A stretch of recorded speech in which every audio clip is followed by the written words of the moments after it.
Yeah.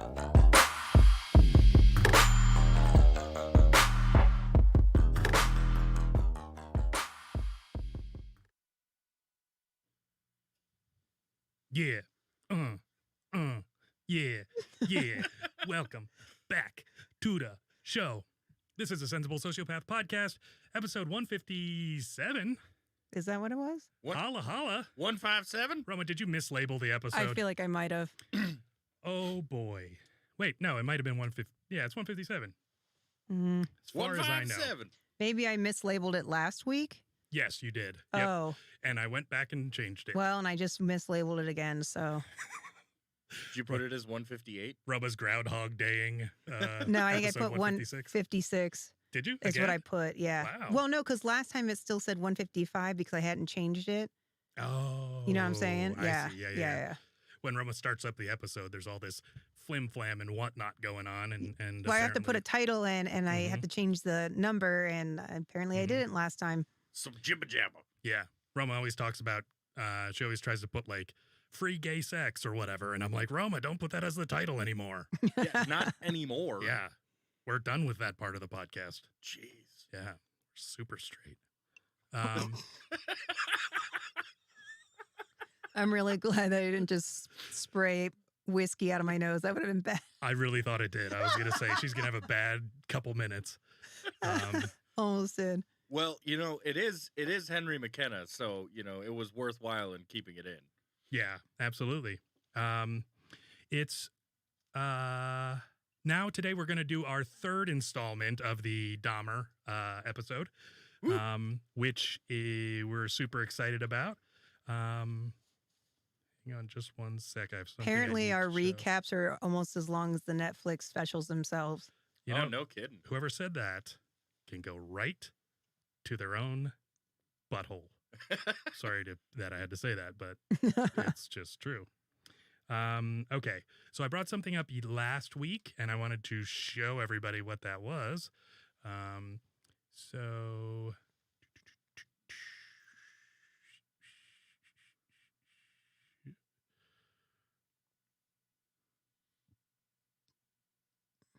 don't read things, Roma. Sorry. Roma's trying to Well, ruin our Halloween episode. I want to make sure you know what you're doing. Absolutely. Okay, Roma, if you could share that, Oh, okay. please. Remember, I brought up that Jeffrey Dahmer's paycheck was nearby. Uh-huh. This is it. The ad on Craigslist. So they had one for $9,999. This is on sale for the low price of $5,000. Oh, Wow. that's not too bad. Yeah, you could probably Gross. haggle them down. Gross earnings, 404.40. Yeah. That's the last one, isn't it?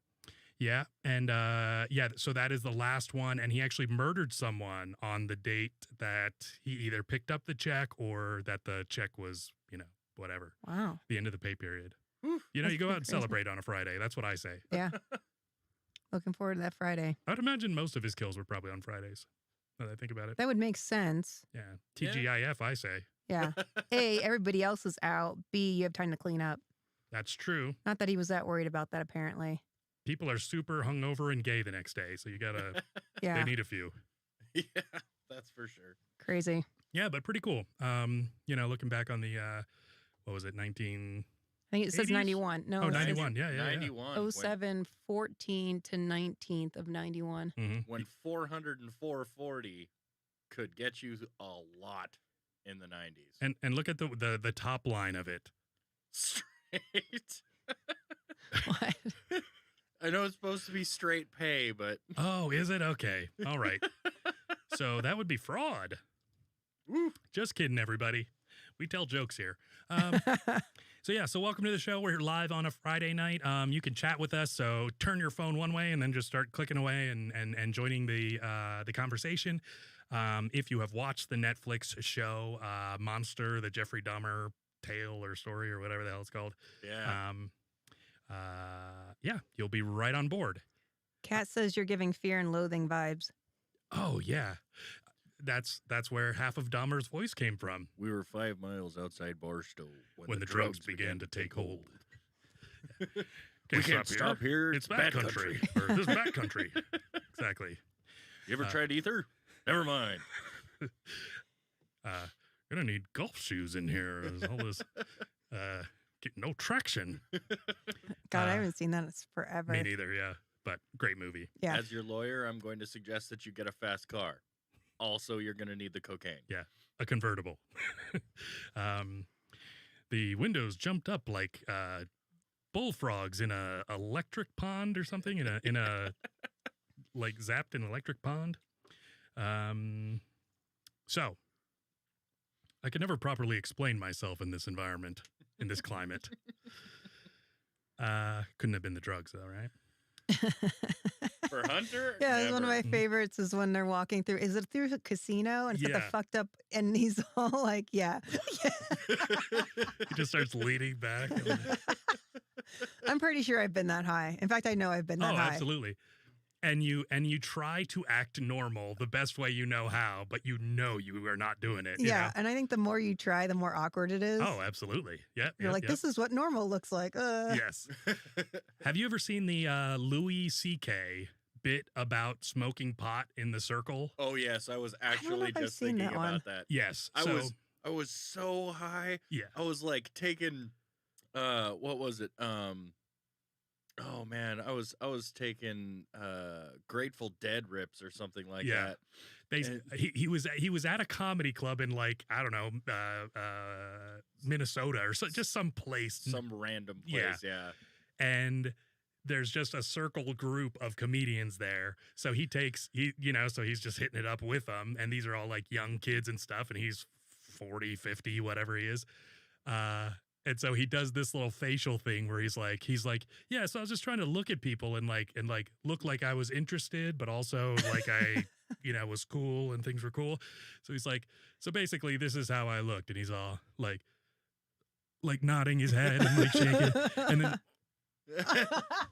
I actually know. thought that I was looking at one person a little bit too long, so I'd have to like 1, 2, 3. Okay, Yes. switch people. Yes.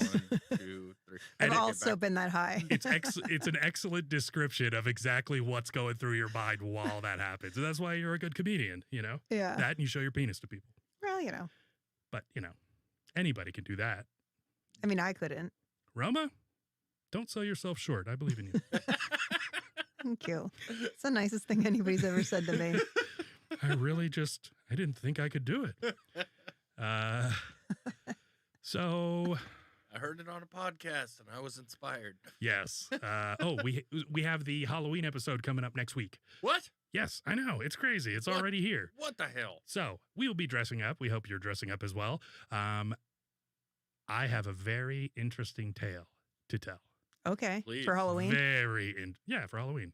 It's Oh, not okay. now, Dan. Oh well. all What are you right. doing? We're selling the show. Yeah. I'll just turn. my God head. damn it, Dan. It's not the first time I've heard that. Yeah. No, I do actually have a really good story. So, and I want to tell it this week. You got to save it It's for too next week. Halloweeny. Yeah.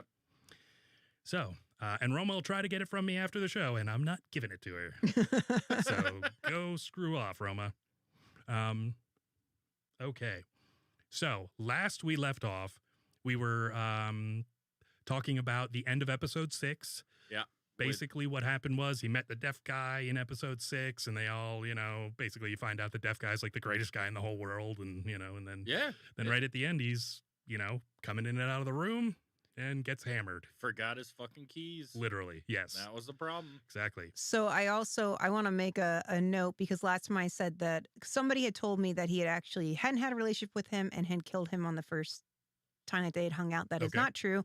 I ended up watching that documentary, Okay, the Dahmer tapes, Mhm. and they did have some form of a relationship. They had Mhm. been hanging out. They were friends. I think they were having sex, and then eventually he killed him. So so it was probably like Dahmer's closest to a boyfriend yes, or whatever. that Yeah. sounds like what it Yeah. was. Yeah. No, it had said that one of Tony's friends Mhm. had actually like talked with Tony just before he disappeared, Mhm. and he had said, "Yeah, no, I talked with Tony, and he invited this random white guy out for breakfast one day, And Guy could hear everything. What the fuck? Jesus. No, like when they first mentioned Tony in the Dahmer tapes in the first episode, I'm like, okay, nobody is saying anything about him being deaf. About him being deaf or mute. And then in the second episode, he went into this whole thing because, you know, like apparently Tony was both deaf and mute and a really good looking guy. He was probably mute because he had never heard before and didn't know how to speak. Yeah, honestly, probably just came out, ooh, you know, whatever, squealing and squeaking. And he was like, yeah, apparently they had been seeing each other for like a few weeks. Yeah, before Tony just disappeared. You guys ever watch deaf porn? No. You just turn the visual off.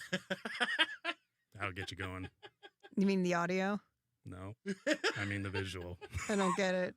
You know, whatever. You know, that kind of stuff. Oh my God. That's blind they just don't know. porn, Steve. That's blind porn. No, but I want to hear all the funny noises because they don't know how sex sounds. So it sounds really crazy. Oh my God. Roma. Maltese says ghost emoji, which is, I feel like she's alluding to your crazy story. I'm excited. Maltese Falcon. If there's ghost emojis involved, I'm very excited. I told her she could put the actual ghost emoji in the chat, not that she could write ghost emoji. She wrote ghost. Margot and Steve S say hi. Cass says hi. Hello. And Maltese says ghost emoji. Literally, she Yep. typed it out. And we call her GE for G. How dumb. So that is very interesting. So I'm glad to have that update because that's good. That's good to know the validity of kind of the rest of it because, you know, it's like the Bible. If any part of it is true, none of it's true. You know, I'm just kidding. That's not the case. It's all allegorical. We're not talking about the Bible, Steve. That's right. We're talking about the cannibalism Bible. The Satanic Bible. Yeah, that's true. You got it right on the table. Yep. Okay. So we're going to move on just to episode 7. Episode 7 is called Cassandra. Okay. And I never found out why. So it's so it starts with Tracy, one of the gay guys from the first episode where there's the 3 dudes. You know, and Tracy, goes Dawn, running and out. something. Tracy, Dawn, and Aaron. Yep. So, you know, he's basically kind of where the whole thing started. He goes running out and yelling and all that fun stuff. And then the Glenda, the neighbor, Niecy Nice, she, you know, yells at him and all that fun stuff. I called you guys. Yeah. And so she's super scared in her apartment because she hears all the shit that's going on. Dude, and just, you know, that shit's hardcore. It is. It is very much so. The Let smells, alone the sounds. smells. Yeah. You know, I don't think it was actually from, you know, the dead bodies or anything. It was probably just from the gay sex. That's probably true. You don't want to fuck under a vent.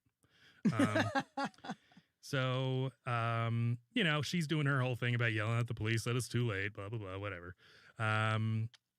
So basically, they all get evacuated. Because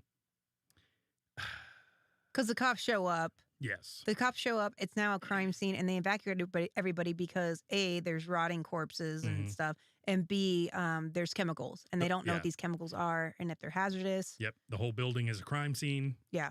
You know, they can't really. Which sucks. I feel for them because I can't imagine somebody being like, "You can't be here," and she's like, "Well, where am I supposed to go?" And they're like, "Well, not here."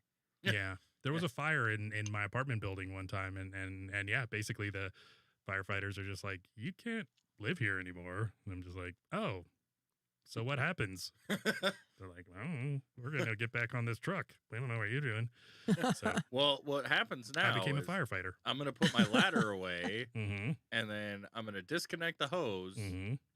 And then I'm gonna go. and then I'm gonna go back model to for a calendar. I'm gonna go model for a calendar, Mm-hmm. and then I'm gonna put the hose back. Mm-hmm. So, you know, at this point, Dahmer's 31 years old.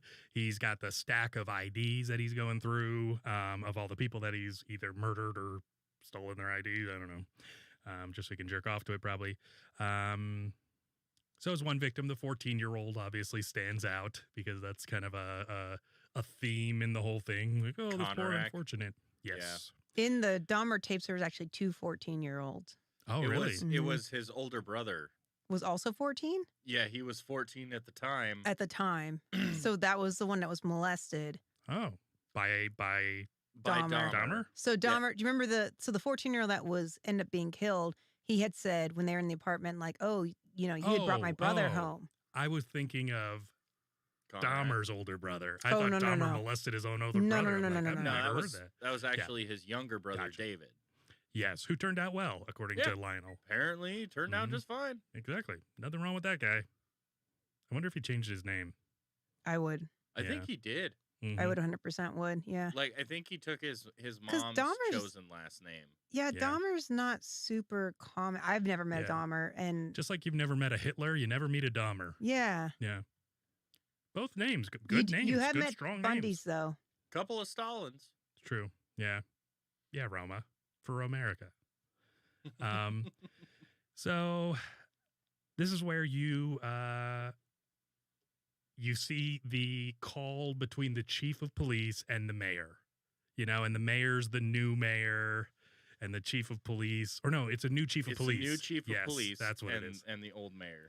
And it's really all that kind of the same like Black Lives Matter stuff was happening then. So basically it's just saying, well, the police aren't supporting the Black community and the poor community, or maybe it wasn't Black, and the but gay poor. community too. Exactly, yeah. Which are all valid points, because I'm sure back in the 80s and early 90s, it probably wasn't top priority to get, the law enforced in those areas. I think in a lot of respects it still isn't, because if you go into a lot of those low income areas, there tends to be more crime. And when there's more crime, the cops are like, this is a shit show. Like, what are we supposed to do about it, And if people have the attitude of fuck the police, why would I go in there? Yeah, it's unhelpful. I'm sorry, but it's kind of like what you said when we were first talking about it. When you were like, if they were if you saw a person who was running at your police car, you'd just be like, no, dude, just get out of here. Yeah. Like, I don't know whether you're on drugs or whether something else fucked up. Just, it's going to be worse for you if you actually come up to me. Right. Yeah. You have a chance to not get tangled with the cops. Well, and like there's that, I don't know, that whole thing where you're like, then are you getting people mixed up in the system? Like, oh, that would help if we started arresting people and like locking them up for being on drugs or drunk or whatever it is. And you guys obviously live in a place where I would do drugs and drink if I lived here. Mm-hmm. And gay sex. And gay sex. All the gay sex. Mm-hmm. Yeah. So it doesn't really go really well, but basically the mayor is trying to, it's political at that 100%, level. Yeah. Yeah. And so they're trying to calm the waters. Yes. And the unfortunate thing for the chief of police at that time, and I don't know how new he was or whatever, he was apparently pretty new. Yeah. I mean, he was regarded as new, and that's the thing with police is like how much respect that they have and that they garner. So, and you have to earn that, I'm sure, especially at the high levels. Oh, yes. So here you are trying to balance, I'm the chief of police of a major city, Milwaukee. I am responsible for, hundreds of thousands of people's lives, if not millions or whatever. How many people live in Milwaukee? Probably around 1 million. And then you have to also be concerned about the whole police force. So if you lean into, it's all about, we need to do community outreach and all that stuff, and you guys are doing this wrong, you're fucking up, you lose all your police. Yep. Which is as important to in the show too, they show the cops that initially had let the 14-year-old go back to Dahmer's house, and they're like, whose side are you on? Mm-hmm. Like, you're supposed to be sticking up for us. Mm-hmm. Which is quasi a valid point. I mean, they did not follow through. They should have followed through. They did not follow through. There were problems. They dropped a ball, a big ball for sure. Obviously, because he was murdering people, and if you had gone the extra step, then you could have stopped this from happening. But yeah, they look for that. They need support from their superiors because you're dealing with the general public, and when you're in an environment like that, there's a lot of crime. So now it's hard because you have twofold. So you have the people that are victims of crime, and they're like, why aren't you being harder on crime? Mhm. And then you have the other side of it that's like, you're too hard on crime, and now you're busting people that are selling pot on the corner, and my Yes. kid's life is fucked up. And so it's a balance. It's a balance. Yeah. It's very difficult. And in most of those areas where people are like, oh, ACAB, all cops are bastards or whatever, it's like, most of the people that probably live there, probably over half of them, think cops are great and would like more cops in the area because they live in a poorer area where people do desperate things. I think they think that, just like the neighbor, I think that they think that cops, they could help the situation, but because they if neglect, they did it right. If they did it right. Yeah. Like, we need law enforcement, obviously, because there's a lot of crime going on, but you're going about it wrong. You're ignoring the wrong people. You're, and so you're busting, 14-year-olds with pot on the corner. But then you have Jeffrey Dahmer that is like murdering these, Yeah, he could use those 14-year-olds. Keep them out of jail. That's all I'm saying. Yeah, it's tricky. It's tricky. Yeah, he will babysit. It's a double-edged sword, man. 100%. It's like a big ass double-edged sword because you're wanting the support of the police officers because you're a citizen of the city too, and then and you don't want to be victimized, right? And at the same time, you also don't want somebody like Dahmer living in your neighborhood, and you want them to investigate the sketchy shit. So they're investigating 14-year-old kids that are dealing pot, but Dahmer's, a serial killer, and they're just like, oh well, he's white and gay, it's fine. Yeah, and they didn't even ask who he was. Like, they didn't once ask who he was. Well, and if you think about this, there's a if these white cops are dealing with a white person, or even if they're a black cop or a Hispanic cop or whatever, I don't know, there's probably just that thing of like, oh, well, I'm going to more readily give this guy kind of the benefit of the doubt. Sure, he's a little weird. Sure, he's a little creepy. Sure, he's a little drunk. But he seems fine. He seems harmless. Yes, he seems harmless. He said he was his boyfriend. He said he was 19. Honestly, I think that had a lot to do with it. Yeah. If he had not said that he was his boyfriend, I think that would have been way different. I think, honestly, in a lot of cases, it had less to do about race. And not that wasn't there, but I think it had less to do about race and more about being gay. Because I think as soon as they heard the whole gay thing come out, they're like, I don't even want to go near this. Yeah. I don't know how to deal with this. I don't want to go near AIDS. this. Yeah, and it's just so they don't even want to touch you if they think you're. Honestly, literally. Honestly, yeah, literally. 100%. Every time that cop, if somebody said gay, they went. Yep. Honestly. Well, and that was a big thing, and especially even in the Dahmer tapes, they had mentioned the fact that like cops were very hands off when it came to the gay community because they're like, we don't want to get in trouble. Yeah. Like, for the love of God. And we don't want to get AIDS. We don't want to get in trouble. Yeah. And it was right in the middle of AIDS, so we don't want to get AIDS either. So. Yeah, I mean, you had Fauci out there basically telling you not to touch people. Honestly, that's really what his advice was. Was like, you can get AIDS for no reason. So just don't even be around them. For the first time, Fauci was out there saying. Yeah. Doing a great job. Yeah, I mean, great job. Even saying now it's monkeypox, though. Should be the highest paid civil servant. Absolutely. So Glenda is in trouble at work because of the interview she gave, where she started talking shit about the cops, basically. Or not really talking shit about the cops, but she was just expressing how she felt. Yeah, she was just letting everybody know, hey, I've called the cops and nobody's fucking coming to the door. So was that, because I feel like, later on I feel like she's in trouble later on because she's crying a lot at work because of the whole Dahmer thing. So this is before that. Okay. No. That was that one thing where she was talking to the white lady in the break room.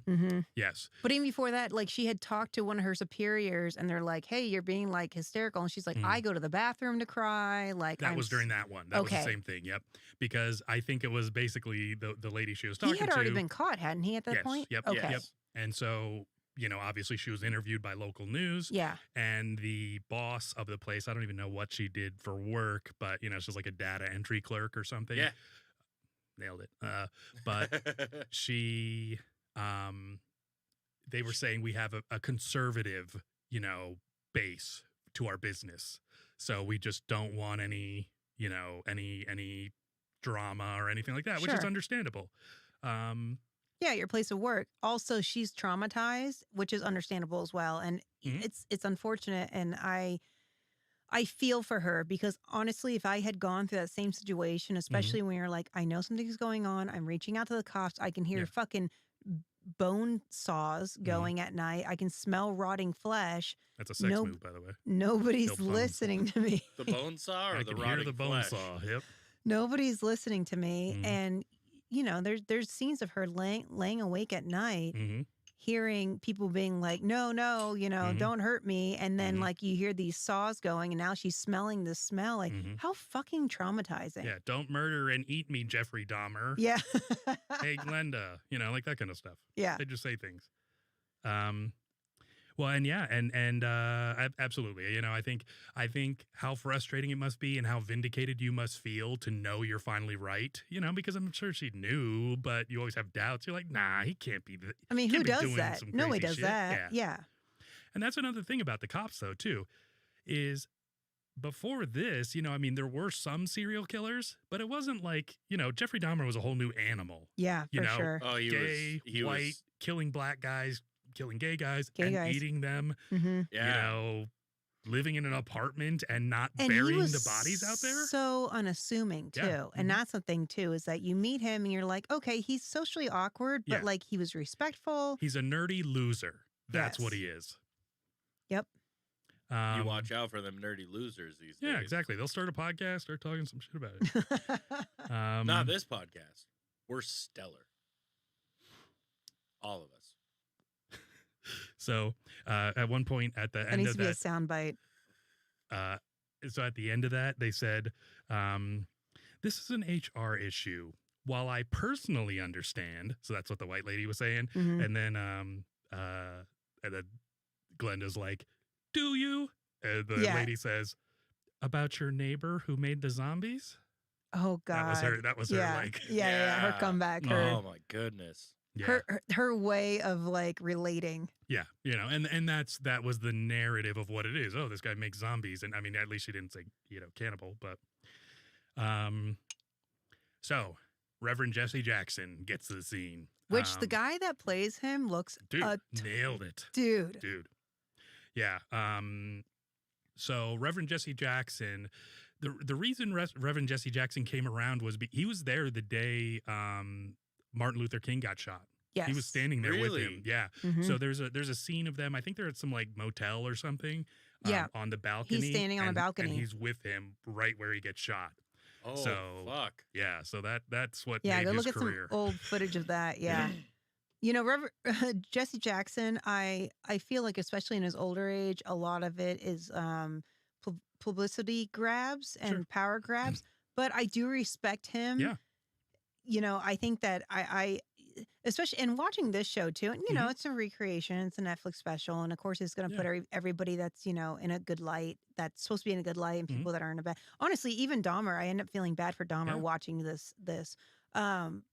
But you've got to respect the drive to be like, this is fucked up, and like we need to speak out about it, and like even if it's just the system. And people are just falling through the cracks and nobody had, malice in their hearts. It's like something needs to change because you have all these people that are being murdered by this man when there were so many warning signs, and it just was never caught. And it's fucked up. And why? Is it because they were black? Is it because they were gay? Because they're poor? Like what are we falling through here? I think it, to be honest, was all of the above. Yeah, absolutely. Yeah, I'm sure. And also you got to realize the time period too. Yeah. I mean, we just didn't know what we know about serial killers back then. I think if something like that happened now, it would start get connecting the dots a lot earlier. Way faster. But also the thing is, nobody found anything. There were just missing people. Right. That's all there was. So, and a missing gay man, he and could I was be watching anywhere. I think it was in the Dahmer tapes. They were interviewing men that had been in that scene at the time and had actually met Dahmer, vicariously or through the, just through being in the clubs and stuff. And they were saying that, gay men would go missing. You're just like, oh, maybe they just moved. They just went on to the next adventure, Absolutely. And so you just wouldn't see them. You wouldn't hear from them. They didn't have text messaging. They didn't have email. They didn't have social media. Yeah. you know? And so it's like, if somebody disappeared, you'd be like, oh, have you seen so-and-so in a while? No, I haven't seen them. It's like, oh, well. Well, and they'd probably be like, oh, well, they left with some guy, probably held up somewhere, you know. Or they went to New York to be a model, you know? I mean, you just don't know. Mm-hmm. Yeah, it was that deaf guy at 31 years old, you know, going off to be a model. Well, and that's the time to start. Well, and there was like, they were talking about, oh God, what was it? I lost my train of thought. Go ahead. Sorry, Dan. Were you talking about Rico? Or no. Not the guy who got hate crime stomped. Oh, yeah, there was that. No, I don't remember what it was. I'll remember, but I don't remember at the moment. So continue. In the tapes, they were talking about, because I ended up watching the tapes. I know I remembered it. But today. Continue. And I mean, kind of watched it. I was more listened to it, but still. Oh, like deaf porn. Yeah, no, it was totally like deaf porn, you know. Mm-hmm. Just getting in for, you know, preemptive for the show. Yeah. But it was, you know, they had mentioned the fact that, you know, gay guys would go missing all the time. All the time. Like they would just disappear, and they were like, I don't know, maybe he moved to a different place, because apparently in Milwaukee there wasn't a very big gay scene. And seemed good in the show. And well, yeah, right. I mean, Club 2. Like they kind of had a strip. One of the guys was saying that, you know, there would be places, you know, you'd go a couple blocks and there'd be another place. You go a couple blocks, another place. You got a gay bar. You got a gay dance club. You got a gay sandwich shop. You got a gay daycare. You got gay care. So I remember what I was going to say though. Please. And this goes towards what you were saying, Dan. But so in the tapes, the guy that had dropped off, what was his name? Was it Tony? Who was the deaf one? It was Tony. Okay, so Tony. So weren't they all deaf? All three of those guys? Yeah, well, it was Tony and his two friends. One of them was Rico, and Rico got hate crime. That was not in the tapes, though. No, that wasn't in the tapes. So I don't know if that was a Netflix thing, but so what happened was, in the tapes, Tony's hanging out with Dahmer. This guy, gay guy, white, they're all hanging out, all three of them. They go to breakfast. Probably. They all go to breakfast, right? And he ends up dropping Tony off with Dahmer on like a corner, not even at his house, and drives off. And then Tony disappears. And now the heat is on this guy, this white guy. And he's like, I don't know. I dropped him off with this guy. Like, I don't think he even knew his first name. He didn't. He didn't. And so, but he's like, the heat got so bad that eventually he ended up leaving. So, you know, he just busts out and he's like, I didn't do anything. Like, I just dropped him off. And he's like, you know, I regret that. I feel like if I had changed what I had done, could I have saved his life, you know? But he's like, how was I supposed to know? You know, he's been hanging out with this guy. But, you know, my point of that whole thing is that, you know, here's a guy that's in the scene. He comes down on him. He's like, fuck it, I'm just going to leave.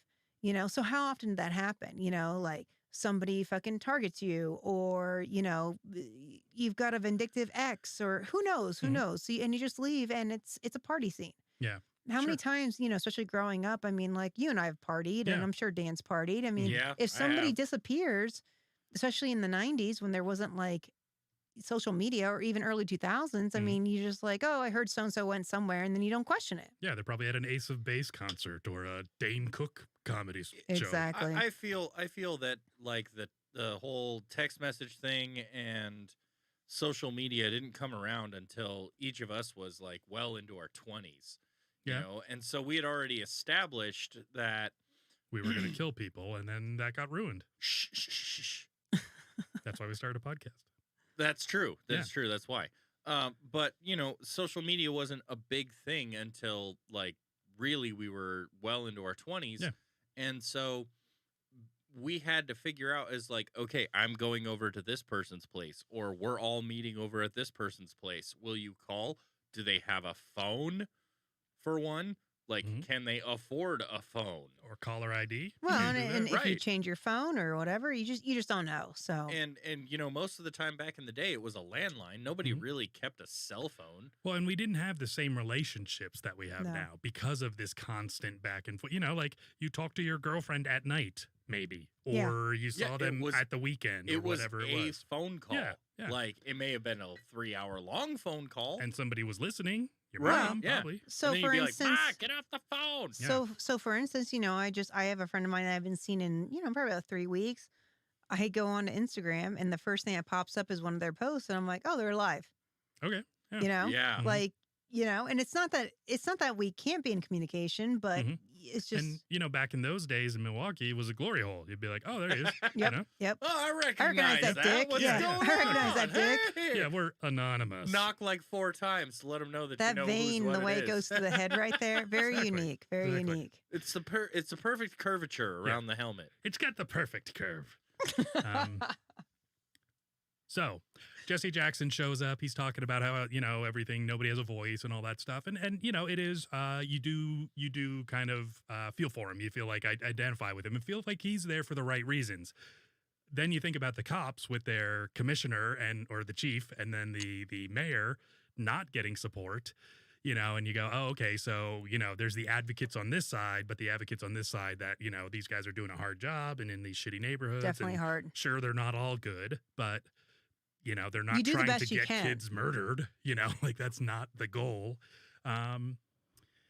So, poverty, discrimination, all that stuff, it kind of just becomes an allegory for what's going on in our world today, Sure. a colloquial metaphor. And always has. Yes. I think, and just, I don't want to get off track, but real quick, I think this has always been the haves and haves not.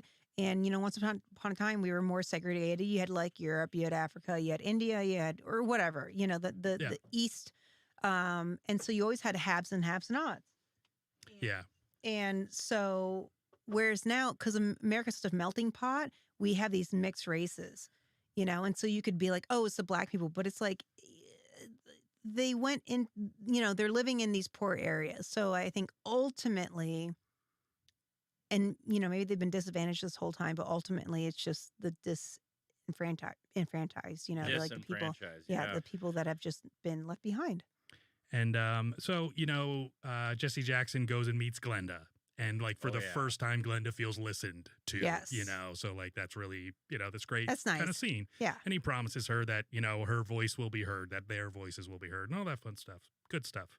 Same thing Martin Luther King would have done in the same situation, Sure. The nonviolent. Yeah, very much. I'm listening Yes. to every single Yes. thing that you have to say because you don't feel heard. Yeah. They're not saying, let's go flip cop cars and burn down buildings.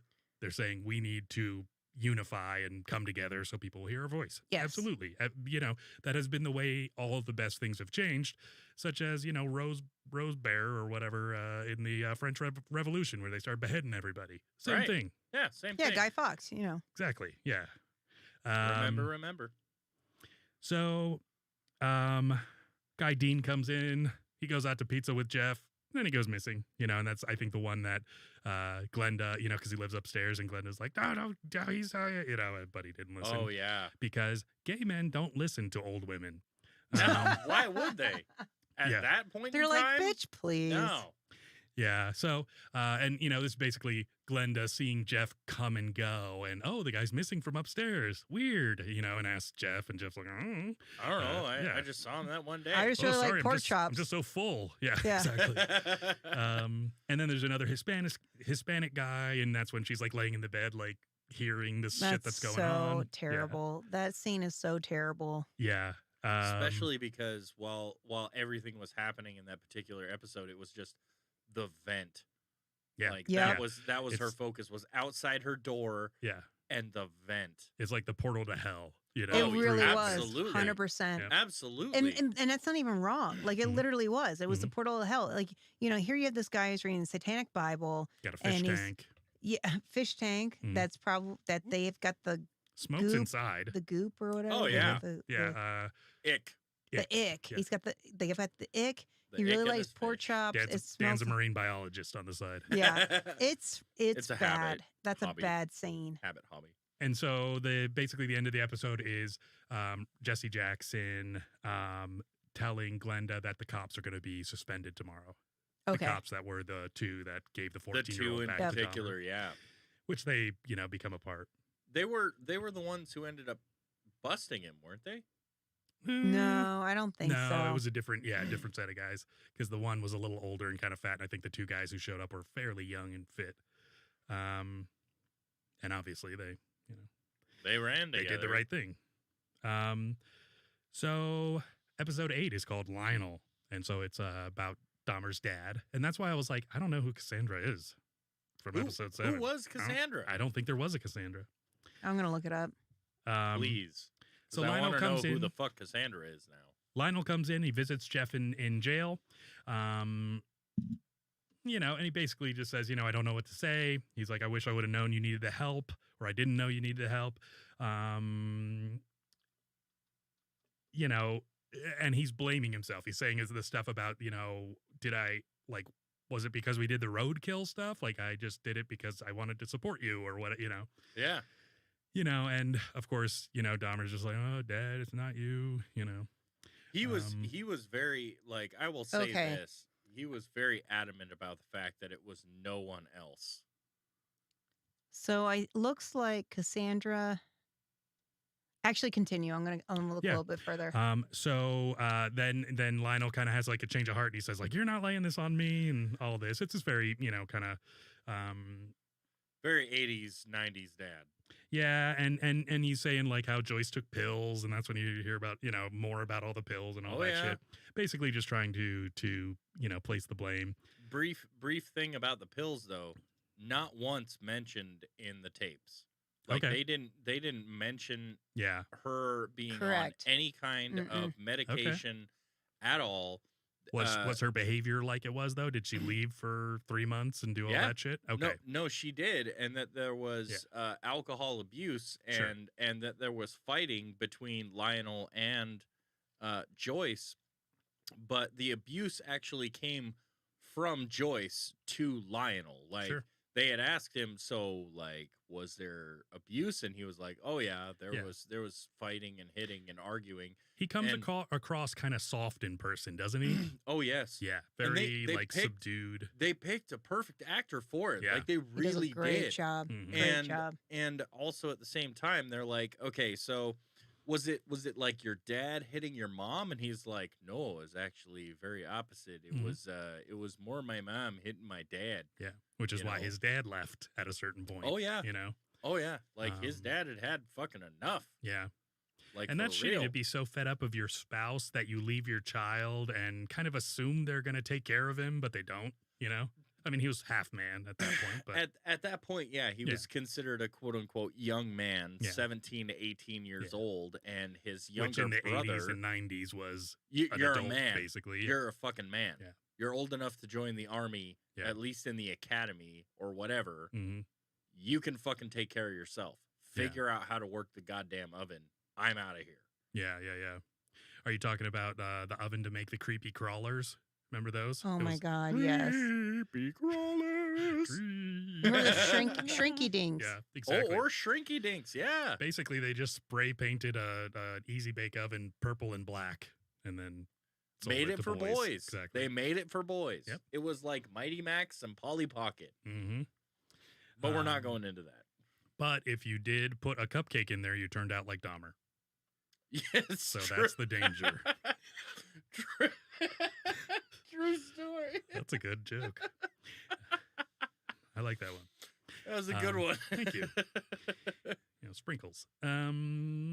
So, you know, Lionel actually opens up to Jeff. I can't remember if it was Jeff or to his wife, Sherry. It was to his wife, Sherry. That he used to make explosives and that he used to. Oh yeah, that was kind of crazy. And he went into all kinds. However, you know, I watched that. I'm like, people do that. You think about what would it be like to kill somebody? What would it be? I remember I was in high school and I read the Zodiac Killer, and I was like, what would it be like to be a serial killer? Like, you know, like, could I do that? And like, you know, the cryptic messages though. Ugh. That was my favorite part because I just was like, oh, like, you know, the mystery and the symbology or whatever. But like, when I came away from it, I'm like, could I be a serial killer? Like, how would that feel? Would that be empowering? Like, what would that be like? And ultimately, I'm just too lazy for any of that. But you'd have to invent the Enigma machine first, you know? Yeah, too much work. Way too much work. Yeah, way too much work. Gotcha. But the nice thing about the particular episode of Lionel is it went back all the way to when he came into the house and Jeff had been left alone after Stephen Hicks first. And then, you know, he came into the house and there was all of these beer cans and the weight set in the living room. And he's like, how long have you been alone? Mhm. And by the way, this is your new stepmom, Mhm. Sherry. And she was in the Breakfast Club. And then from there, it was just different bits of his life. Okay, this is when you're going to live with your grandma. You're going to join the army. We're going to put you through college. Just all the different aspects of Lionel's life that we only caught glimpses of in the first like 7-8 episodes, where they just, and props to this guy, serious props to this guy for continuing to answer the fucking phone and deal with his crazy ass son. Yeah. Like every single goddamn time he answered the phone and went down, is like, okay, sorry, Sherry, I gotta go and deal with Jeff again. Yeah, but if some of your sea cucumbers, because you're a marine biologist, started murdering people, you would just abandon them? Dan?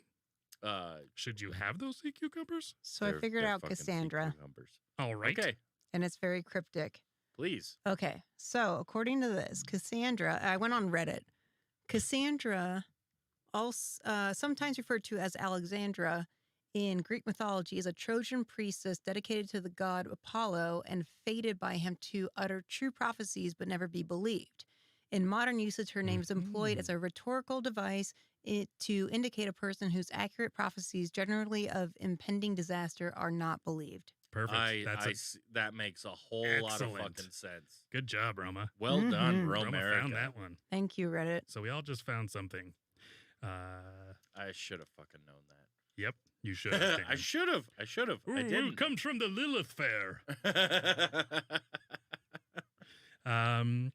So Lionel and Sherry are watching TV, and they show the Geraldo show.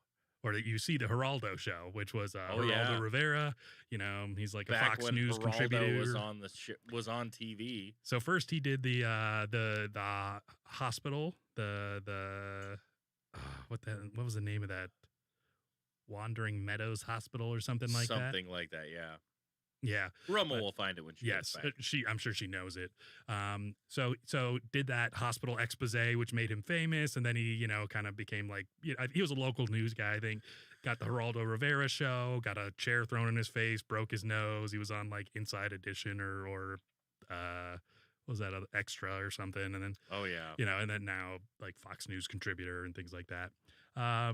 I like Geraldo, but apparently they had somebody on that was telling a bunch of shit like that, like Lionel had abused him, which wasn't true. It was his secret friend from childhood that they called him Nick. Yeah. And it was one of the first that I could remember, one of the first instances in which they were like, because this person wants to remain anonymous, we're going to black out their face and we're going to mask their voice, and we're just going to call this friend Nick. Yeah. And it's like, oh yeah, was there abuse? Was there abuse when he was a kid? Oh yeah, he's totally sexually abused by his father. Yeah, and they're just sitting there watching it. They're like, he didn't have a friend that would have known any of this. To just know that someone's absolutely lying and to have no recourse other than to write your book. I just want to give Kat some credit. I wasn't reading the post because I was looking that up, but she goes, Reddit has a post on Cassandra. She was a Greek mythology, someone not believed. Oh, well. And there you go. Kat really surmised I it. think we found the same post. Well done, Kat, as well as Romerica. Did you text Roma the link and then she takes all the credit for it? No, I legitimately found it on the internet. On the web. On the web. The web nets. So. How many episodes are in this? 10. So we got to go. We got to go. Yeah, let's go. I'm trying. So Time magazine cover, he can't get the death penalty. It's just, he's the most famous guy in the fucking world right now.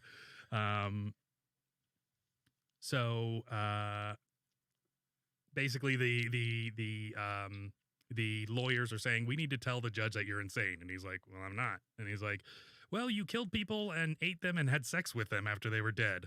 So we're pretty sure you're okay to do it. And he's like, well, I'm not. I was drunk, you know. No, listen here. They said you forgot things. He's like, yeah, I was really drunk. Yeah, he's like, I was blackout drunk. I mean, it's refreshing. Let's talk about this for a second without getting too sidetracked. But so I was talking to my boyfriend about this, and I'm like, he's pretty insane. Like, he's not sane. Sane people do not eat other people and have sex with dead bodies. Like, they don't. But, you know, he was saying to me, like, in the law, the connotation of sane versus insane is knowing whether or not what you were doing was wrong. Correct. And he knew that what he was doing was wrong. Part of what he was doing was destroying bodies so that no one found them. And so he wouldn't get in trouble. That's fair. Yeah. But he is definitely not sane. And like maybe in the law's eyes, like, you know, like he was sane enough to know like, hey, I shouldn't do this. But sane people don't eat people and have sex with dead bodies. Like, that's insane. And I feel like he could have gotten help. Not that it would have not that he could have gotten to the point where he could have been released into the general public, but. Well, like his dad, you know, I mean, he didn't want to eat people, but he wanted to kill, you know, was thinking about it. So he kind of went the other way. Well, but he also was able to not do those things. And Jeff wasn't. And Jeff was not a sane person. There was something wrong with him and he needed help for sure. And like, you know, maybe he's a waste of space. He's a waste of life. You know, I mean, he's killing people. Like, so fuck him, you know, but at the same time, it's like, we cannot go through life saying that this person is sane because he's not. That isn't the acts of an insane person. I think you could absolutely keep Jeff from killing people very easily. And it would be just by going, hey, dude, go clean up the library and go do this and go do that. And he would have gone the rest of his life in jail without killing anybody. Maybe. Yeah. You know, Oh, yeah. If you let him get drunk and get fucking wound up and horny and then like feel like people are going to leave him and have to keep them. And that was a big thing that they had mentioned, that even Jeff had mentioned, was the fact is I just didn't want people to leave me. Like, everybody kept fucking leaving me. And he's just compulsive or impulsive. And nothing wrong with him. And the fact that, you know, his inhibitions did indeed drop when he was drunk. I mean, personally, I don't ever consider that, you know, drunk is an excuse. Yeah, but that's the first time you had sex with a woman. It's true. Obviously, he was an addict. But what it boils down to is the fact that, yes, indeed, he was not in his right mind. But back then, they didn't completely have the specific definition of what insanity truly is. Even to this day, I think he would be found sane. Yeah. With under those reasonings, yes, it's still the same. Because it's still the same. Yes, he would have been found completely sane because he knew what he was doing, and he was completely cognizant of the fact that what he was doing was wrong. Yeah, and he knew it. The fact that he knew it in first and foremost didn't help either the defense and really helped the prosecution more than anything. That no, this guy isn't fucking crazy. Let's just kill the bastard. He literally was in his same frame of mind that he usually is, albeit drunk, but he's who he is. I mean, while he's at the bar, before he's even drinking, he's got that thing in his fucking pocket. You know, that's very sane. It's premeditated. In the key pocket. Oh, it was habitual. Yep. And like that was something that I appreciated about the episode of Tony, which was called Silenced, just to jump back for a second, was the fact that he didn't crush the pills to get initially, to Tony. Yeah, he like thought about it. He thought about it real hard. Pulled it out twice, Like had it out and then put it back in his pocket, pulled it out again, and then he decided, I'm not going to crush it. Yeah. But because when you fuck a deaf person, you want them awake. Okay. All right, let's move forward. Yes. Okay, Steve. So, so episode 9, right? Because episode 8 was 7 was Cassandra. Episode 8 was Lionel. Dan, why don't you let me run the show? All right, can I do that? I'm just kidding. But this is where Ed Gein comes into the picture. So they're talking with the lawyers, and Ed Gein, 1957, the guy fucking, basically there's lady get murdered or whatever. Splayed open people, hung them from meat hooks. Yes, and ended up there was remains from 40 different bodies. Upholstered furniture with their skin. Yep. And he was just a simple farm guy, very uneducated, wasn't particularly charming or handsome or any of that shit that they say Bundy was and all that stuff. He's just a farm guy. But when they arrested him, he sat there silently for 30 hours. And then he asked for a piece of apple pie with cheese. Yes. And then told everybody what the fuck he did or what, So there was this precedent that was hey, this guy was fucking insane. Yeah. He sat there for 30 hours and then asked for pie, you know? Yep. Um, And Dahmer had said that because his dad was telling him about this case, he's like, "This is a precedent. Like you could claim that you were insane." And he goes, "Oh yeah, I know about Geen. I read about him." yeah. And he's like, I wasn't like that. I'm not like that. I'm fine, which is, I respect. So, but they were talking about Geen, Geen had skull bowls and he had the bedposts had skulls on them. Oh God, that guy was a fucking hardcore. horror movie nightmare. Literally, it's Chainsaw Massacre kind of shit. Yeah. Yep. And actually characters like Leatherface, characters like Hannibal Lecter, different characters were taken from pieces of all of these guys, and it's really cool, I think. They're in our essence of a community, So, the jury finds Jeff not insane, of course. He gets sent to prison. This is when Joyce and Lionel were fighting in front of all the families, because there's the families that are going through their hell, and it was kind of interesting seeing them fight. The mom, Joyce, the pillhead, and Lionel and Sherry were there, and they're just having this thing, and it was this weird juxtaposition, this weird, paradox. Serious props to fucking Sherry, dude. Yeah. Like serious props to this lady. Well, it's interesting when she went up to the Korean dad, and she was like, "Oh, I understand what you're going through," and it's like, do you? But then it's like, damn, she like heard this shit and she smelt this shit. Like I almost feel worse for her. Oh yeah, in a sense. You're saying Glenda. Oh, Glenda. I'm sorry. Glenda. Yep. Glenda. I almost feel worse for her because she was witness to this versus both are hard. But yeah, it's like, can you relate? But then it's like, can they relate? Like, terrible. Everybody gets fucked. I mean, there's no good outcome on it. So the victims have their statements when Jeff is sentenced, or after the sentencing or whatever, or right before the sentencing. Yes. Yeah. So he was found guilty right before the sentencing, but in court. Yep. And so people were saying the poems like, why'd you do this, or why are you attacking me, Jeff? Was one of the poems. And then there was that lady that, I hate you. Yeah, this is what crazy looks like. Yeah. Dude. I'm going to fuck you up, Yeah. That was historically accurate. Yeah, she nailed it. And I like the even the shirt was accurate. Proud and black or something like that. Yeah, and in real life that was what she wore and what she said. Oh yeah, she said he's older sister of Errol Lindsay. Jeffrey, I hate you, motherfucker. Don't fuck with me. I'll kill you. Look at me, Jeffrey. Yeah. You want to know what out of control actually looks like? This is fucking out of control. Yeah. So Jeff's statement after the fact was basically like, well, it's over now. I didn't want freedom. I wanted death. I didn't hate anyone. I did the best I could after being arrested to make amends. Yeah. And I mean, that's very simple, very clear. He was so far, to the best of my knowledge, the most cooperative of like people who had like serial killers and whatnot. He was just like, all right, I'm caught. I'm done. Let's fucking help these people. Yeah.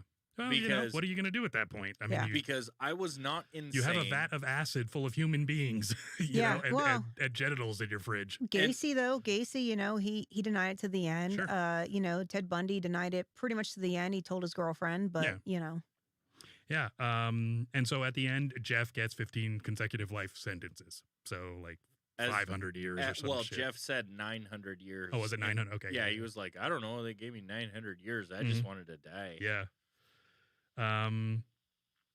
So this is where the mom's writing the letter. So this is where Joyce is writing the letter, but doing the gas on the stove so that she dies. Yeah.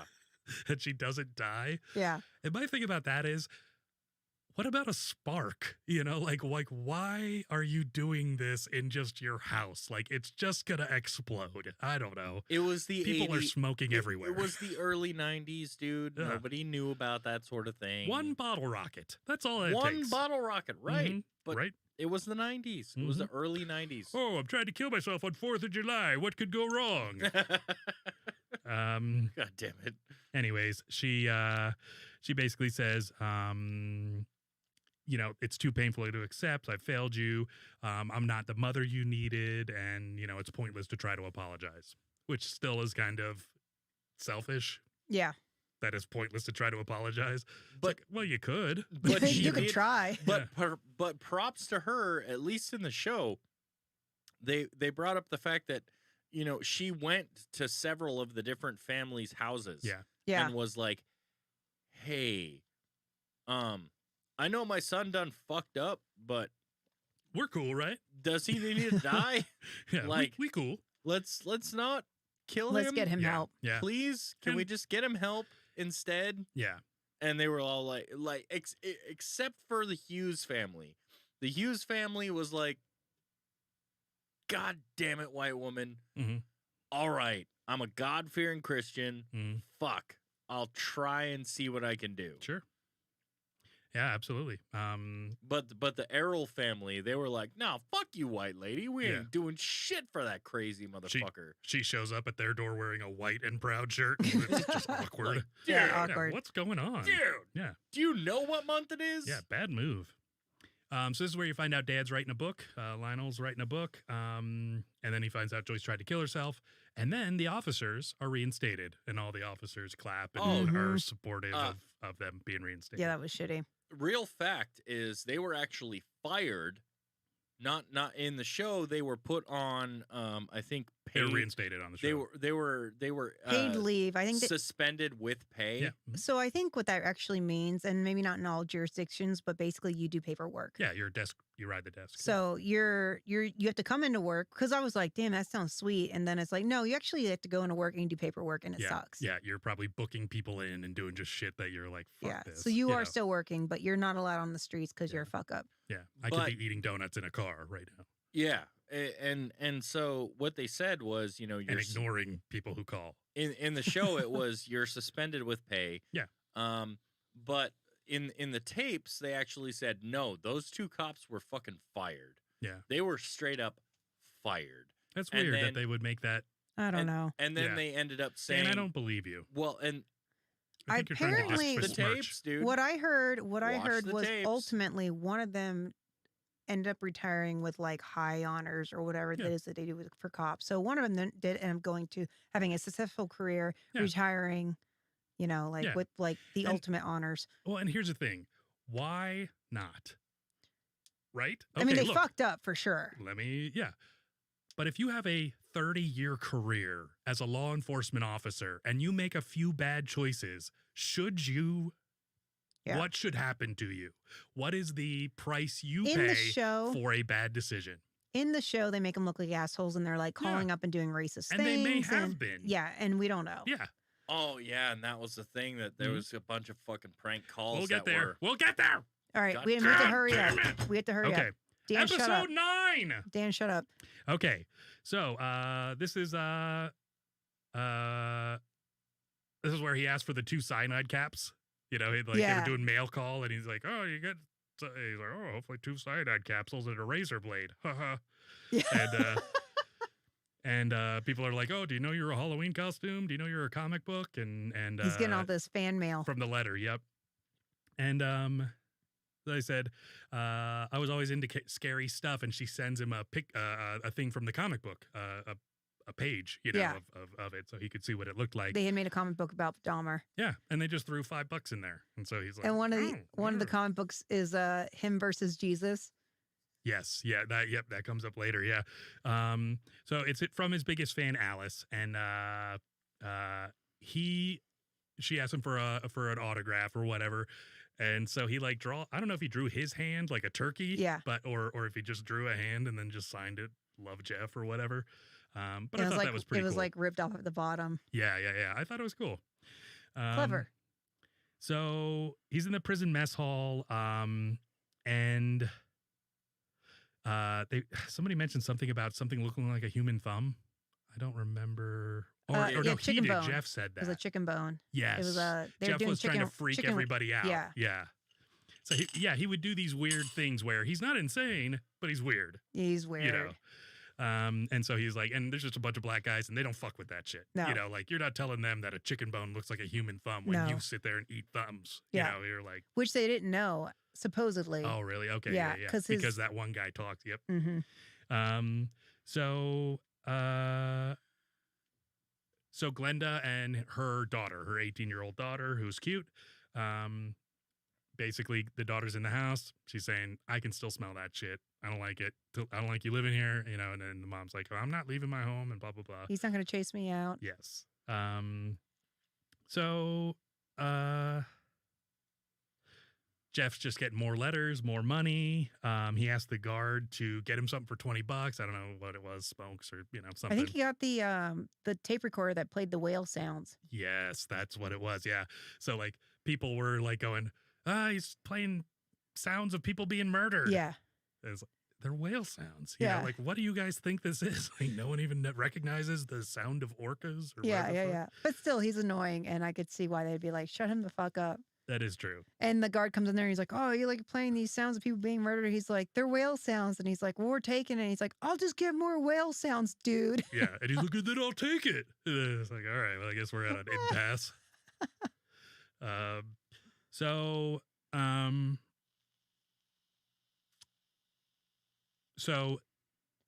the comic book was mailed to, what was his name? Hughes? Tony Hughes. Tony Hughes' family.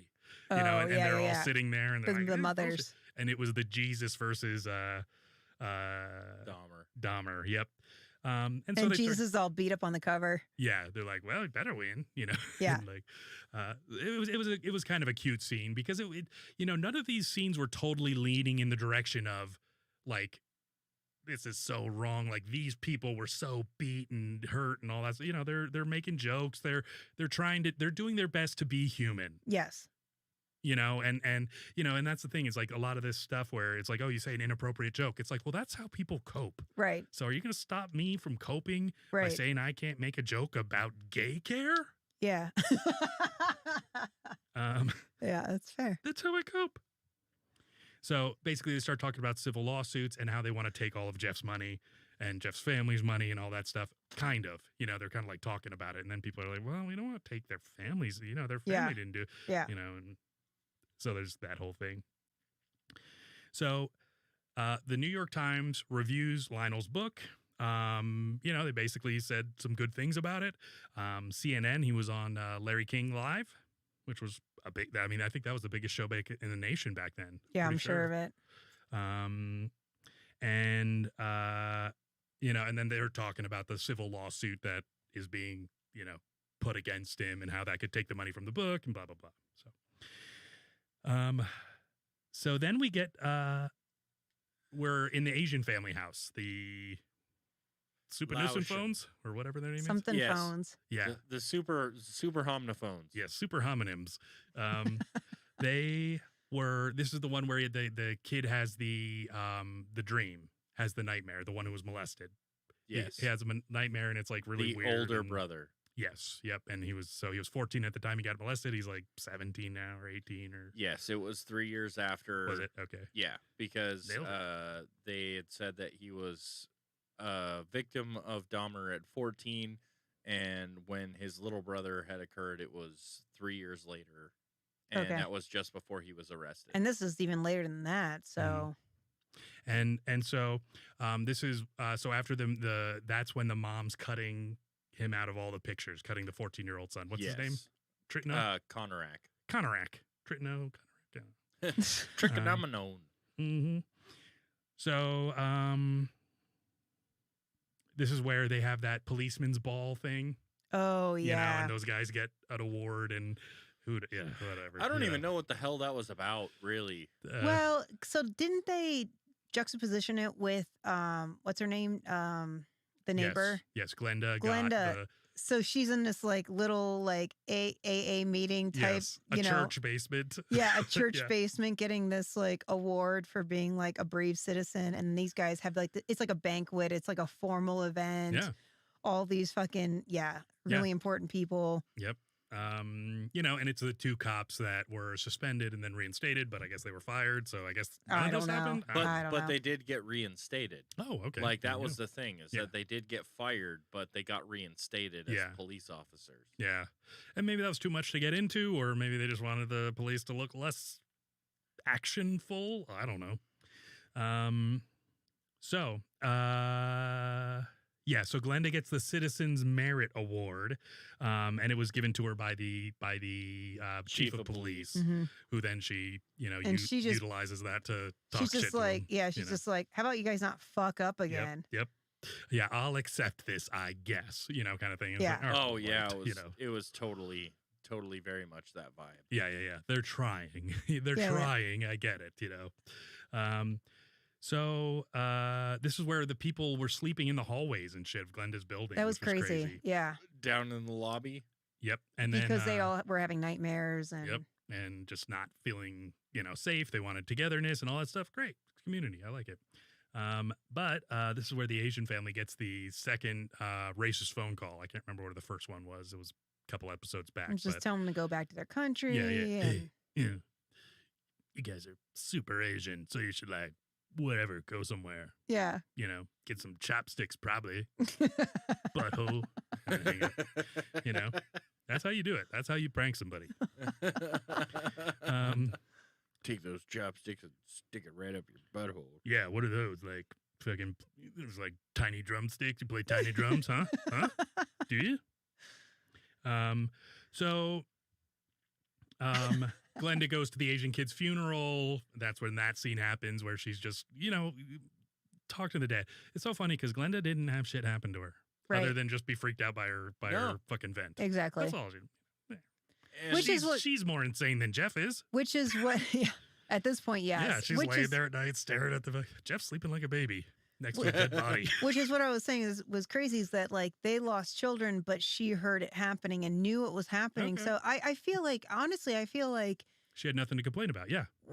Honestly, it probably was I think for me, it would be way more traumatizing. I mean, you'd never get over losing a child and you would reenact that and think it in your head, but she fucking heard it and knew what was going on and didn't have recourse, The She fucking knew. Yeah. She knew. Yeah. And, she's from Reno 911. She should have fucking kicked down the door. Yeah, Put some cuffs on him. Yeah. It's a true story. Come on, Neezy. I fucking called you guys. Yeah, she always had an earful for somebody. So let's see.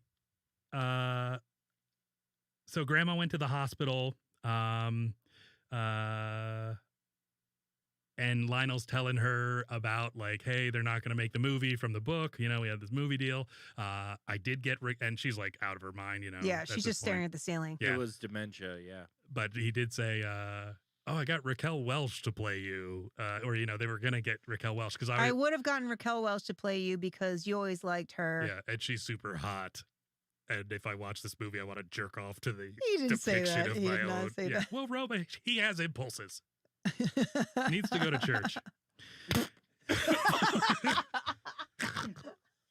Did it come out your nose? Please tell me it came out your nose. No, but it just about spit all over Steve. It was water though, so I appreciate you selecting your beverage closely.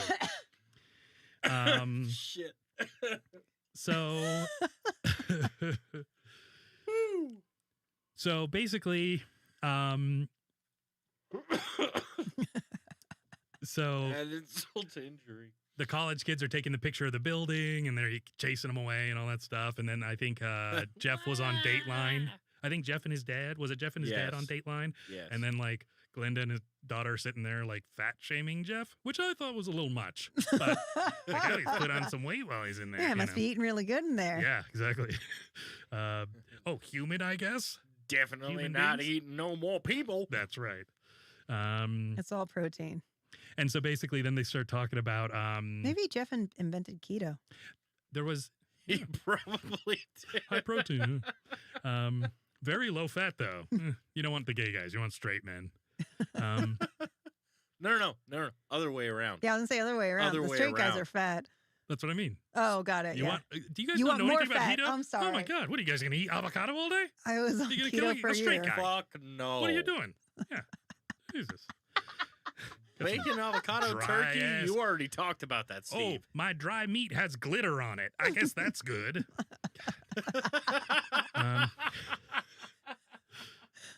So Keep going. Keep going. So they try to make these the guy they were going to sell Jeff's stuff, and so there was that guy who was like some kind of lawyer or philanthropist. The old Jewish guy. I'm going to buy all Dahmer's stuff. Joe Zibbler, I guess was his name. Zibbler, I don't know. Yeah, but anyways, he just gets involved and is basically like, "Hey, I don't want all this guy's shit." Which happened in real life. Yeah, to be, and it's cool. Yeah, I do think. I mean, well, we do see on Craigslist pay stubs. You didn't get it all, Joe. So he basically just takes all his shit to the dump and just has him demolished it and buried it. Hey, don't touch that. It's not your stuff. Mm-hmm. It's not kosher. Yeah, because those people, the guy was like looking at the drill. Yeah, put that down. Yeah, that's my stuff. Yeah. You could have probably retired on that. So, 100%. Yeah. Oh God. And actually, I think in the tapes it said that they had raised funds possibly through the community. $400,000. Yeah, and so they raised funds. I don't know how much he put into it, but basically he was like, "We have to get this off the street. We don't want people having the fucking vat that he melted people in as a collector's item. That's fucked up." Which I agree with. I think that's fucked up. Yeah, there was this before GoFundMe, they had Go Dump Me stuff. That was a killer joke. So I'm fucking laughing, aren't I? So the landlord tells Glenda that they're demolishing the place and you have 2 months to move out. Yeah. And she wants a park. Yeah. Memorial park. She's pushing the fucking park thing. I don't know. We'll talk about that. But Jeff gets stabbed in the neck in church. Yes. Season 9 over, or episode 9 over. So episode 10, the final episode, there's a kid going to a house. You don't know any of these characters, and you're like, what is going on here? Huh, that guy's a little portly, middle-aged. Looks like he's from the Chicago area. Maybe he, overnights as a clown sometimes. A little moonlighting. Turns out it's John Wayne Gacy. Yes. Which I'm sure is some sort of premonition to, another series coming out or something. That clown painting's pretty fucking creepy. Yeah, it's almost like the Marvel universe. Shit. You got crossing over of... We've got serial killer universes. Exactly. I like this. Mm-hmm. Yeah, so basically Gacy just, kills the kid, and, you kind of see like there's... You learn that was in the past, and then Gacy, right as Dahmer's going through all his shit, his is coming to an end. His story's coming to a close. So, and Gacy, I don't know if it was Gacy tapes, but there's a Netflix special on Gacy, which is fucked up, and he's such a egomaniac. Yeah. But I don't think he ever killed in his clown outfit. Yeah. Just FYI, from what I gathered. Okay, because they were very adamant on the show. No. The Dahmer show. But I mean, it's a good juxtaposition. The guy yeah, in his fucking clown outfit. Yeah, well, because he hit the kid, and then the kid wakes up, and there's a clown dressed as a clown. Yeah. And it could have happened, but I don't think it was ever on that documentary. Yeah, so. He probably didn't want to get blood on his clown outfit. Honestly. And I wouldn't. Right? Yeah. Yeah. I mean, that was probably expensive to dry clean. Or he had to make it, or who knows? Yep, we've all been there. Yeah. They didn't have spirit stores back then. It's true. Yes, it's true. There was no spirit in Halloween. That's true. So this is basically where you see Jeff just kind of making enemies in jail. Like he's not making enemies, but he is irritating people. Mm-hmm. Like he's I don't know what he's doing. Like that's more insane than eating people. So interestingly enough, in the tapes, he is put in solitary confinement, or he's put away from the general populace. Yeah. Until he says administrative segregation, ADSEC usually. Yeah, okay. Yeah. Protective custody. At some point he says, I want to be with the general populace. I can't be in here anymore. It's going to drive me more crazy than I am. Mm-hmm. And that is when he gets killed. But prior to that, so like in the show kind of shows him with the general populace the entire time. Apparently that's not what happened in real life. At least at lunch. Yeah. Or meals, he was with the general populace. Sure. And I think that, they probably should have kept him segregated because he was so high profile, but of course, it's jail, prison. Right. Where's Jesse Jackson there? Should have had Al Sharpton come out. So there is a black dude named Scarver. I think his name was Scarver. And in the Netflix special, he looks just like the tapes. Yeah. And so he was he was kind of the guy that they focused on as far as like being irritated by just all the things Jeff would do. You know, he'd leave food like on the seat and sit on it and like say fucked up shit and like just stuff that the whale sounds and the you're gay, which straight black guys not aren't into. about that. You're white. You're a murderer, you kill black people, and you eat them. Which at the time he didn't know until later. Yes. But still, it's just like, fuck this white guy. He's so fucking annoying. And honestly, I'd be the same. I would be the same. And honestly, I would probably respect him more after I learned what he did. I'd probably be like, oh, well, at least that guy's not some fucking a-hole, like nobody that's being an asshole. Yeah. Like, at least I can respect this guy does some fucking work. I mean, maybe. But and what's his name again? Scarver. And was it Christopher Scarver I don't know. Something else? Scarver. He's a hardcore born again Christian, and so one of his things is that like, Jeffrey needs to repent. Revenge of God. Yeah, and basically, that's his hyper religiousness, and then and then there's Jeff's religion. So Jeff is kind of starting to grow into this like spiritual person, at least trying to, and it seems earnest, And in the tapes that actually happened. Yeah, and the guy who actually baptized him, he got death threats, he got all this shit for fucking. Saving Jeff. Yeah, actually, it may not be as many Christians. It might just be everybody's all outraged because anybody's being nice to him or doing something like that. And that makes me feel bad for Jeff too. And I'm like, I don't know if it was genuine, but I feel like he's trying to do right, and it's just unfortunate. The whole thing's unfortunate, But anyway, it humanizes him to me because I'm like, oh, he realized that like he needs Jesus in his life. And, I consider myself a Christian, a shitty Christian, but a Christian nonetheless. And I feel like, if you're trying to, make amends and be saved because you're a terrible person, like, damn, it's hard to fault somebody for that. Even though, you can fault him for what he did, but like, he's trying to do the right motivation. He's trying to do the right thing. Yeah. I think regardless of America, a Christian's a Christian's a Christian. Don't even fucking worry about it. You're still a Christian. Really? The Amish? Hey, they're not we can Christian. go into the Amish, they're but not tonight. That's a different episode, Steve. Okay. So, Dahmer is watching the Gacy interview and basically talking to the priest, and he's saying why there's so many, people going around, killing people. Doing and all what I that was stuff. doing. Yeah. And, and that's where the priest is like, hey, dude, look, God makes all sorts of people and blah, blah, blah, whatever it is. Is there such a thing about being evil? And, he wanted to, he kind of explained what he wanted to do, that he wanted to make like a Frankenstein zombie sort of thing, or like, you're getting all of it. Glenda says that she hates Dahmer and she wants him to die and suffer, and that, jail isn't enough. To her pastor. Yeah. And then,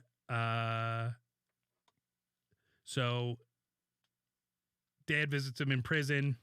Jeff's now on Prozac. Dad's book didn't do well. They're not making the movie. Tells him about the baptism and all that stuff. His dad's so hold super on. happy. Let's hit that real quick. So the baptism, the day of the baptism, John Wayne Gacy was executed, and there was a full solar eclipse. Yep. And this happened in real life. Yep. And so same day. Yeah, same day. And so people were really fucking tripped out about it. Continue. Yeah. So the total eclipse of the sun, Gacy was executed, Dahmer was baptized, and Scarver was freaking out, praying, tell me what I got to do. You know, just like, what do I do? He's like in a religious about kind Dahmer of, after he finds out that Dahmer had murdered and eaten these people. Yep. Let alone fucked up a kid. So Jeff was in his room reading the Bible. The guy, the cop, I'm guessing it probably wasn't the same one, but the guard who took his whale sounds says, hey, you're cleaning the gym. You're on duty. You're on gym duty. Yep. So, basically it's him and another white guy in there, and they're just doing their thing. The other dude goes into like the showers to start mopping in there or something while Jeff's doing his stuff in the weight room. And the door opens and Scarver comes in. Yep, Scarver's there. So Scarver goes through this kind of he's left alone with Jeff because the other guard walks out. Mhm. And in the tapes, they talk about how did he get murdered in a facility with all these cameras and all this, overlook from the guards and stuff. And they think that the guards they allowed it to happen. They weren't necessarily in on it, but they allowed it to happen. Yeah, and I think that's a theme in any show with a prison is that the guards are fucking, doing fucked up shit. And they do in real sure, life, yeah. for sure. Not all of them, but some of them. So Scarver goes into the shower, and you just hear like these like thumps and a scream, and then Nothing. And so that he comes out, and I can't remember if he had blood it was a broken mop handle. Yes. The mop handle was dripping with blood. Yep. And so then he starts to talk to Jeff. When he said the one guy had killed his wife and kids or something. I know, hang on. Oh, I'm sorry. So so basically he said Jesse murdered his wife and tried to blame it on 2 black guys. Oh, that's right. So that's why he just performed justice, because he feels that he is a vessel of God, Agent of justice. Yep. So and then he talks to Jeff about his crime. So he's basically like, it's time to pay the piper. You killed people and you ate their flesh. Yes. And he said, why'd you do it? And Jeff said, because I turned away from God. He said, I believe in God, and he is a God of vengeance. You can never escape God's wrath. I'm his vessel. Understand? And then punches him in the face and, basically grabs a dumbbell. A dumbbell and Which the irony is that Jeff was killed with a dumbbell, which is what he killed his first victim with. Yeah, that's true. Steven. With a V. He killed his first victim with a dumbbell. Mm-hmm. Would have been a smart bell if it would have been a PH, you know what I'm saying? Actually, that's super fucking clever on multiple layers. I love it. Thank you.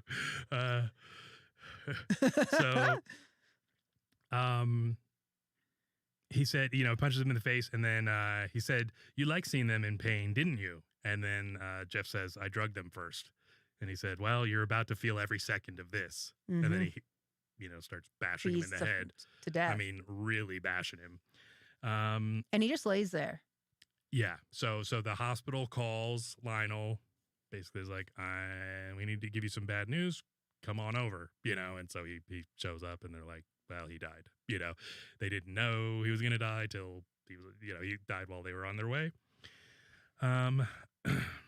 So he goes into the body, and, it's a touching scene. Yeah. And you see the result of the beating, which was just a completely mashed in, monstrous. Yes. Fucked him up. Yes. Yeah. I mean, one side looked like Dahmer, and the other side just was a mass of just lumpy red flesh.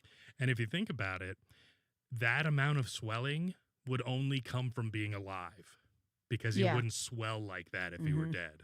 I mean, granted, it's a movie or it's a show, but I'm sure he didn't look great. I'm sure he did not look great. I actually heard that they stuck shit up his ass too, but I don't know. Maybe they didn't want to do that. Maybe they had enough of that during the show. Yeah. Yeah, they had enough of it without actually ever showing it. Yeah. So the show really downplayed the fact that, he how much he was gay. Dahmer actually fucked. Really. They downplayed a lot of it and focused more on the fact that he was a killer. I know. What's with that? They didn't focus on his necrophilia or deaf sex. Yeah, they didn't really focus on that too much. That only happened once. Mm-hmm. But stop getting us all horny, Dan.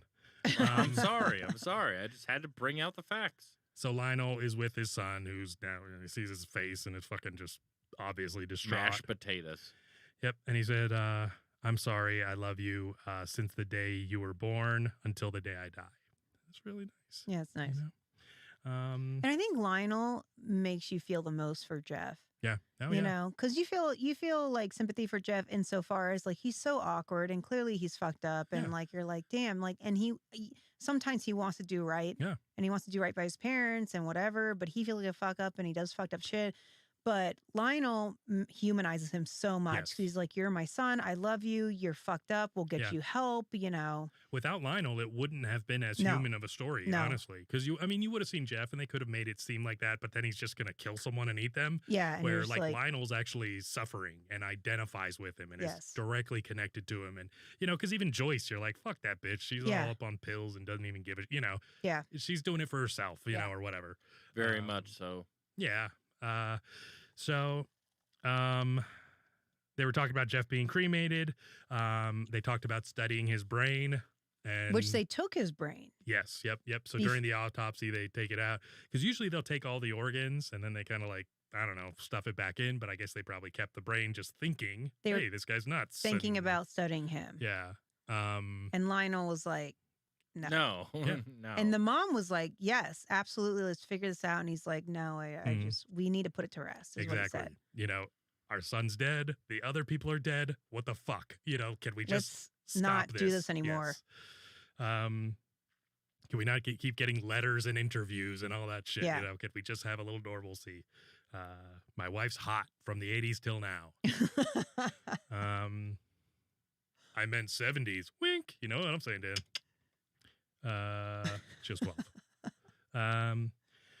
So basically you see them, you know, get rid of his brain and they put it in the little box and, you know, it's just kind of this weird little like series of events.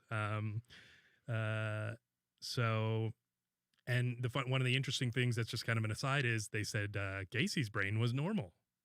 Yes. So it's very interesting. According to the current study that they had done. Yep.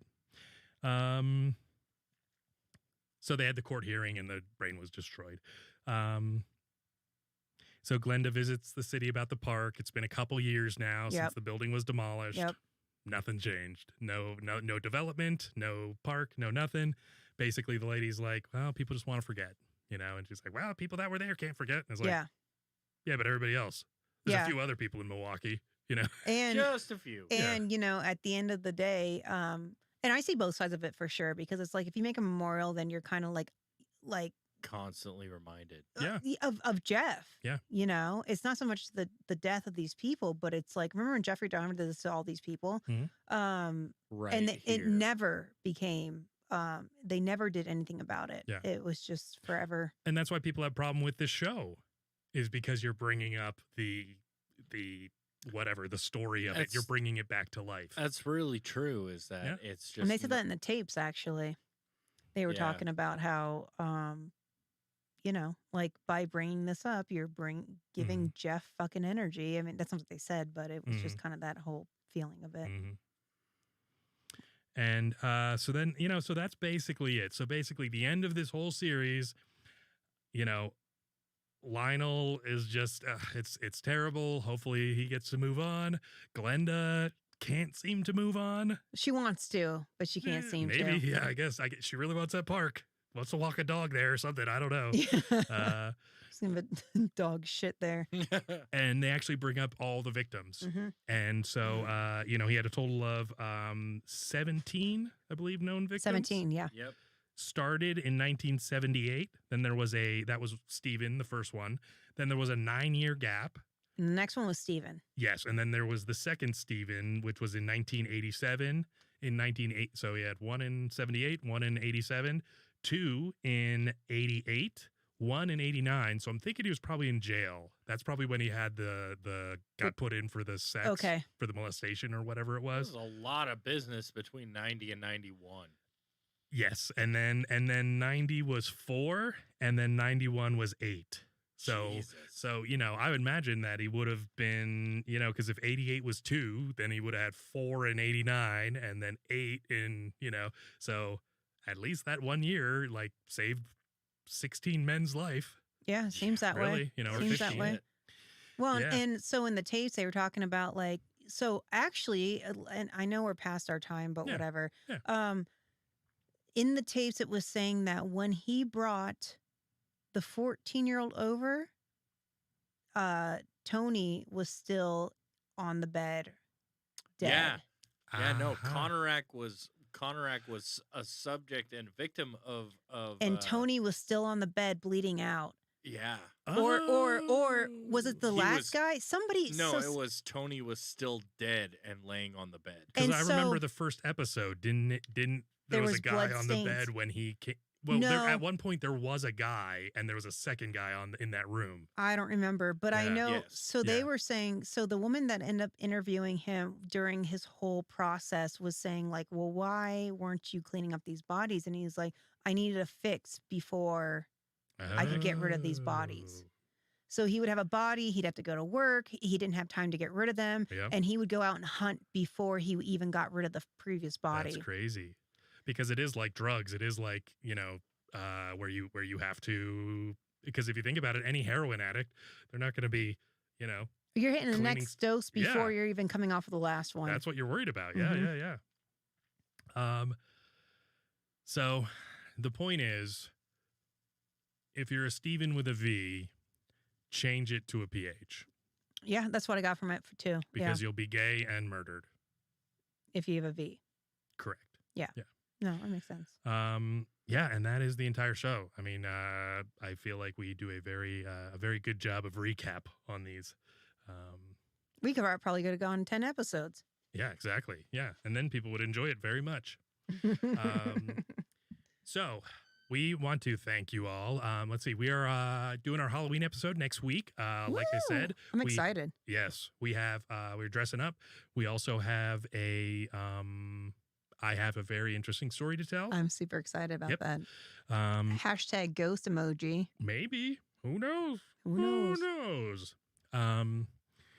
So, yes, we are on the internet. If you'd like to purchase if you'd like to support our show, please go to thesensiblesociopathpodcast.com. And there you can go to our shop, and we've got things like the Charlie Cat mug with our little cat emblem on there. Comes in blue, red, black, yellow, all that. We also have our Send socks. We have our t-shirts for men and ladies, multiple colors, very comfy. Dan can attest to that.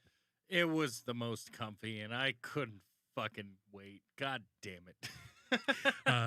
Go ahead, Dan. Finish this out. We're on the hoodies. We're on the hoodies. Mm-hmm. Well, it's getting cold out there, ladies and Germans. By all means, come and get your different colored hoodies with a Sensible Sociopath Podcast symbol on them.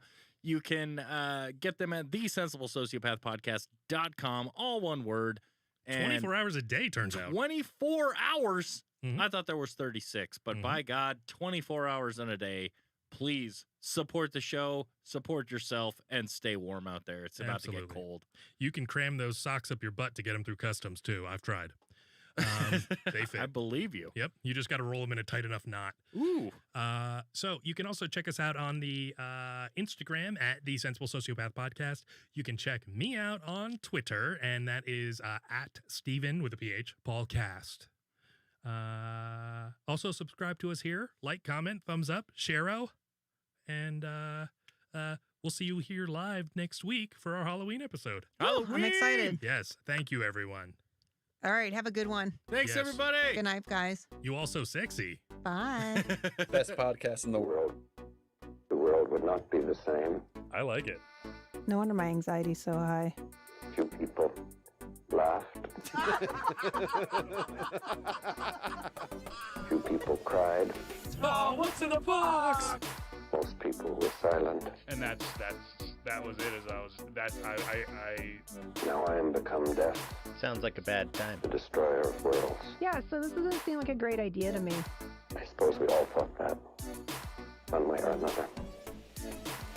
You didn't tell me any of that. That's crazy. Well, Rama, when you're a hero, you don't tell everyone until you're on your podcast. I'm about to hear some shit. We all need to laugh. I think just sitting down and, listening to The Sensible Sociopath. This is the shit you're supposed to be watching. Gen X is going to love it. Millennials are going to be like, I'm offended. You have offended me.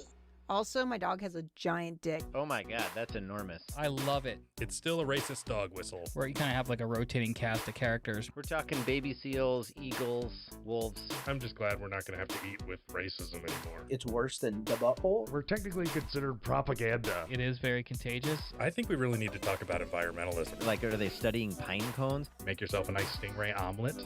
That's how Steve Irwin died, cholesterol. It's fucking delicious. His father had ended up killing his mother and committing suicide. In that order? That's diabolical. I like it. They had an apple gun where he could shoot Bigfoot. Has she always been retarded? I mean, she could have had a head injury.